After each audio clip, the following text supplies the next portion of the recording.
So imagine you're dealing with someone who's hoarding. Now, people who are hoarding are often older or neurologically damaged, or they have obsessive compulsive disorder. But then you walk into their house and there's like 10,000 things in their house. There's maybe 100 boxes, and you open up a box, and in the box there's some pens and some old passports and some checks and their collection of silver dollars and some hypodermic needles and some dust and a dead mouse and there's boxes and boxes and boxes like that in the house. It's absolute chaos in there. Absolute chaos, not order. Chaos. And then you think, is that their house or is that their being? Is that their mind? And the answer is, there's no difference. There's no difference. So, I could say, well, if you want to organize your psyche, you could start by organizing your room. If that would be easier, because maybe you're a more concrete person and you need something concrete to do. So, you go clean up under your bed and you make your bed and you organize the papers on your desk and you think, well, just exactly what are you organizing? Are you organizing the objective world, or are you objecting your field, or are you organizing your field of being, like your field of total experience? And Jung believed that, and I think there's a Buddhist doctrine that's sort of nested in there, that at the highest level of psychological integration, there's no difference between you and what you experience. Now you think, well, I can't control everything I experience, but that's no objection, because you can't control yourself anyway. So the mere fact that you can't extend control over everything you experience is no argument against the idea that you should still treat that as an extension of yourself. So you could say, well, let's say you have a long-standing feud with your brother. Well, is that a psychological problem? Is that him? Is it a problem in the objective world, or is it a problem in your field of being? And it's very useful to think that way, because you might ask, what could you do to improve yourself? Well, let's step one step backwards. The first question might be, why should you even bother improving yourself? And I think the answer to that is something like, so you don't suffer any more stupidly than you have to. And maybe so others don't have to either. It's something like that. Like there's a real injunction at the bottom of it. It's not some casual self-help doctrine. It's that if you don't organize yourself properly, you'll pay for it, and in a big way, and so will the people around you. Now, and you could say, well, I don't care about that, but that's actually not true. You actually do care about that, because if you're in pain, you will care about it. And so you do care about it, even if it's just that negative way, It's very rare that you can find someone who's in excruciating pain who would ever say, well, it would be no better if I was out of this. It's sort of pain is one of those things that brings the idea that it would be better if it didn't exist along with it. It's incontrovertible. So you get your act together so that there isn't any more stupid pain around you than necessary. Well, so then the question might be, well, how would you go about getting your act together? And the answer to that, and this is a phenomenological idea too, it's something like, look around for something that bothers you and see if you can fix it. So now you think, well, let's say you go into you can do this in a room. It's quite fun to do it just when you're sitting in a room, like a room, maybe your bedroom. You can sit there and just sort of meditate on it and think, okay, if I wanted to spend 10 minutes making this room better, what would I have to do? And you have to ask yourself that, right? It's not a command, it's like a genuine question. And things will pop out in the room that you like, there's a stack of papers over there that's kind of bugging you, and you know that maybe little order there would be a good thing, and there's some rubbish behind your computer monitor that you haven't attended to for like 6 months, and the room would be slightly better if it was a little less dusty and the cables weren't all tangled up the same way. And like if you allow yourself just to consider the expanse in which you exist at that moment, there'll be all sorts of things that'll pop out in it that you could just fix. And I might say, well, if you were coming to see me for psychotherapy, the easiest thing for us to do first would just be to get you to organize your room. You think, well, is that psychotherapy? And the answer is, well, it depends on how you conceive the limits of your being. And I would say, start where you can start. If something announces itself to you, which is a strange way of thinking about it, as in need of repair, that you could repair, then, hey, fix it. You fix 100 things like that, your life will be a lot different. I often tell people too, fix the things you repeat every day, because people tend to think of those as trivial, right? You get up, you brush your teeth, you have your breakfast, you have your routines that you go through every day. Well, those probably constitute 50% of your life. And people think, well, they're mundane, I don't need to pay attention to them. It's like, no, that's exactly wrong. The things you do every day, those are the most important things you do. Hands down. All you have to do is do the arithmetic. You figure it out right away. So 100 adjustments to your broader domain of being, and there's a lot less rubbish around and a lot fewer traps for you to step into.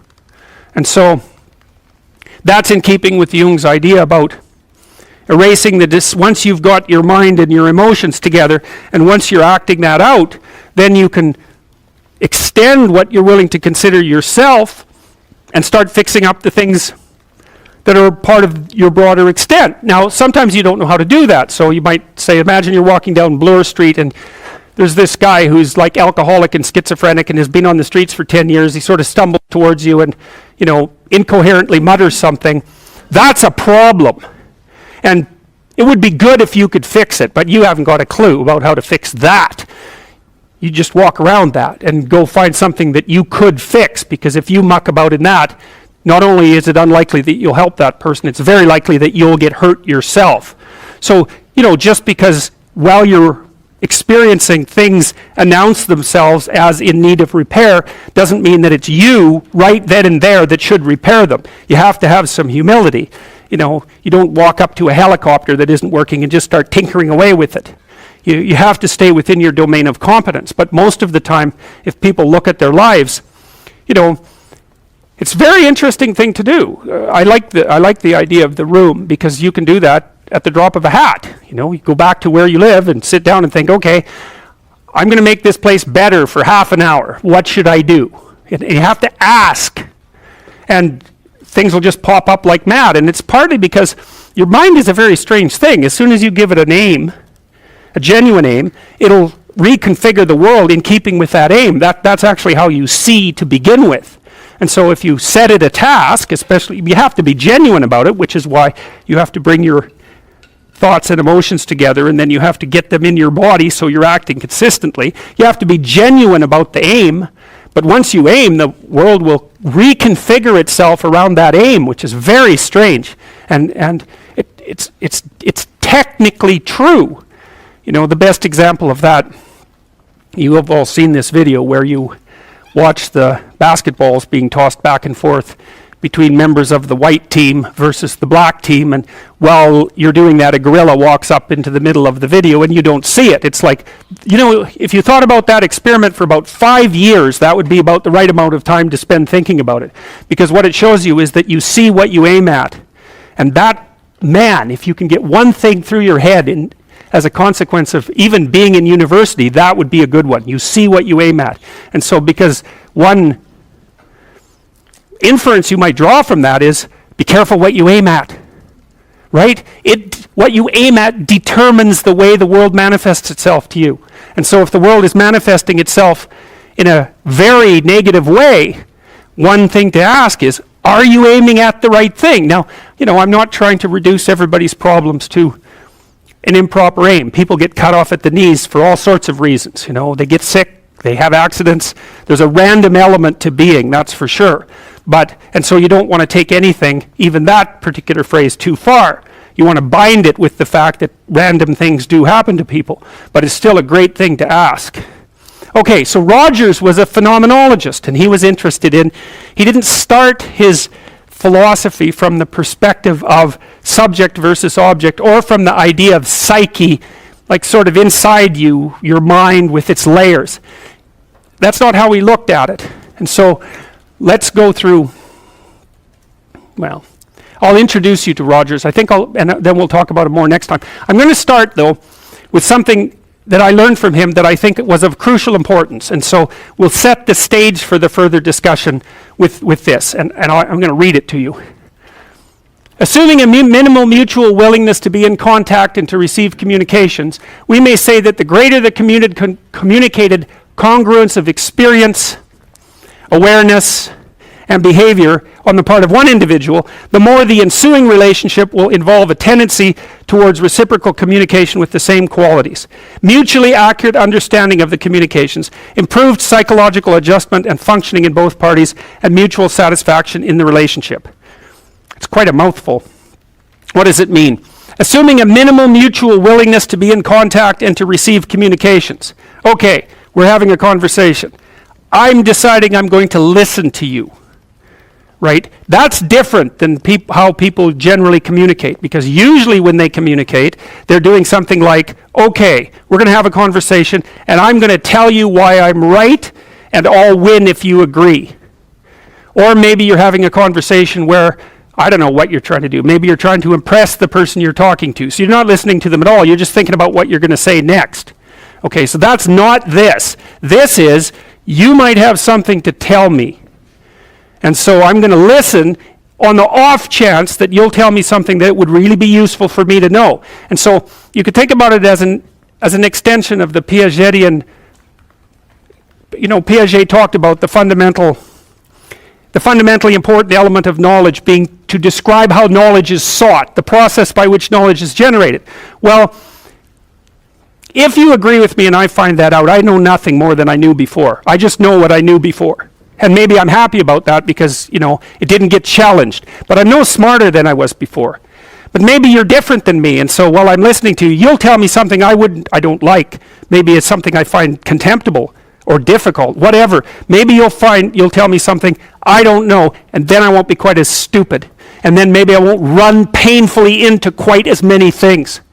And that's a really useful thing to know, especially if you live with someone and you're trying to make long-term peace with them, is they're not the same as you. And their way they look at the world and the facts that they pull out of the world aren't the same as your facts. And even though you're going to be overwhelmed with the proclivity to demonstrate that you're right, it is the case that two brains are better than one.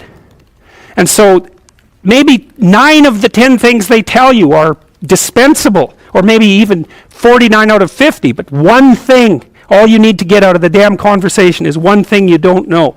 And one of the things that's very cool about a good psychotherapeutic session is that the whole conversation is like that. All you're doing is trying to express the truth of the situation as clearly as possible. That's it. And so, now, Roger's proposition, and I'll tell you why he derived it, was that if you have a conversation like that with someone, it will make both of you better. It'll make both of you psychologically healthier. So there's an implicit presupposition that the exchange of truth is curative. Well, that's a very cool idea. I mean, it's a very deep idea. I think it's the most profound idea. It's the idea upon which Western civilization, although not only Western civilization, is actually predicated. The idea that truth produces health. But for Rogers, that was the entire purpose of the Psychotherapeutic Alliance. You come to see me because you want to be better.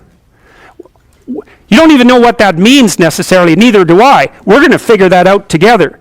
But you come and you say, look, things are not acceptable to me, and maybe there's something I could do about that. So that's the minimal precondition to engage in therapy. Something's wrong, you're willing to talk about it truthfully, and you want it to be better. Without that, the therapeutic relationship does not get off the ground. And so then you might ask, well, what relationships are therapeutic? And the answer to that would be, if you have a real relationship, it's therapeutic. If it isn't, what you have is not a relationship. God only knows what you have. You're a slave, they're a tyrant, you're both butting heads with one another. It's a primate dominance hierarchy dispute. Oh, I don't know, you're like 2 cats in a barrel, or 2 people with their hands around each other's throats. But what you have is not a relationship. So, all right. We may say that the greater the communicated congruence of experience, awareness, and behavior on the part of one individual, that's a reference to the same idea that I was describing with regards to Jung. So let's say you come and talk to me and you want things to go well. Well, I'm going to have to more or less be one thing, because if I'm all over the place, you can't trust any continuity in what I say. There's no reason for you to believe that I'm capable of actually telling you, I'm capable of expressing anything that's true. So the truth is something that emerges as a consequence of getting yourself lined up and beating all the, what would you call, all the impurities out of your soul.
Anh hay mơ mộng những thứ xa xôi, không màng về tình ái muôn nơi. Sống cho là trọn kiếp đây thôi, đâu quan tâm gì chuyện đời.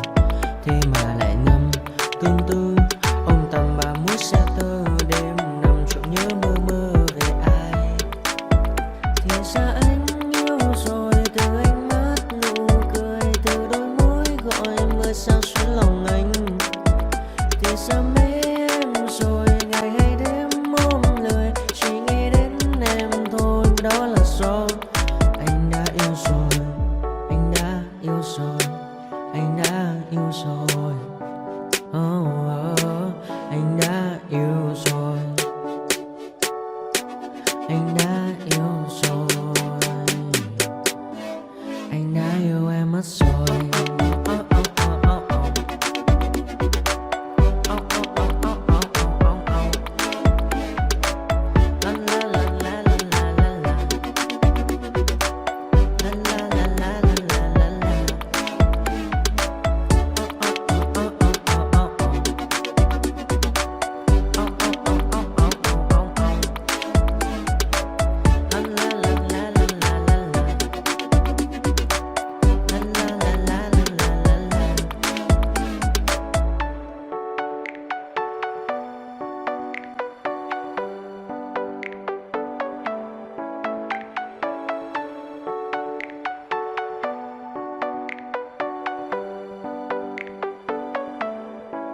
Anh hay mơ mộng những thứ xa xôi, không màng về tình ái muôn nơi. Sống cho là trọn kiếp đây thôi, đâu quan tâm gì chuyện đời.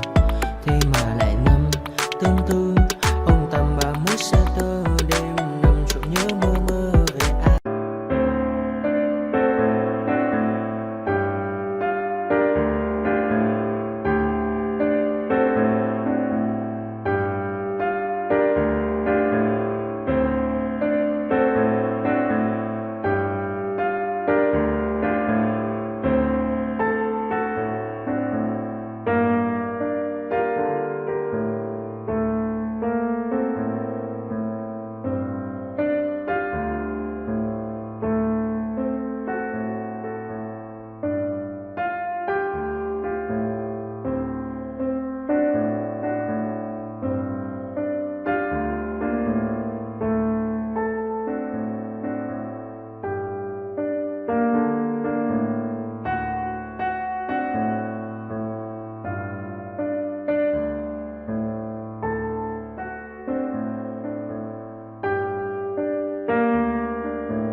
Never really know just what you want.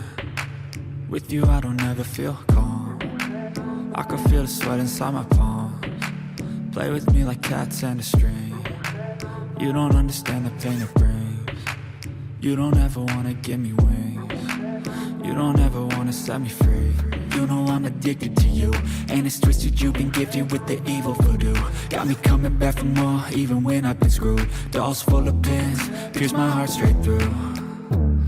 I got issues in my head, I like you in my bed, but you keep me on red. Oh, everything is like a test, I better not text or I'll come off desperate. But if I lay down and I play dead and I stay dead, baby you'll get sick of being the monster out of my head, under my bed, thinking something out of my nightmares, standing right there.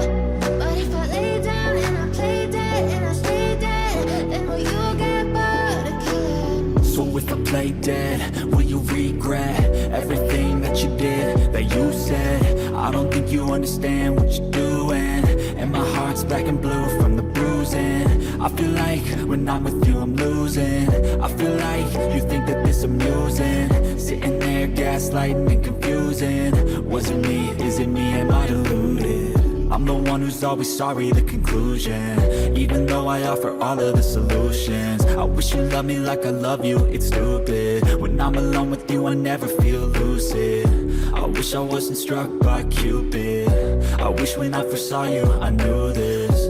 When I'm with you I feel so useless, I feel diluted, my heart's been wounded. Silhouettes of you are like a taunt. Never really know just what you want. With you I don't ever feel calm. I can feel the sweat inside my palms. Play with me like cats and a string.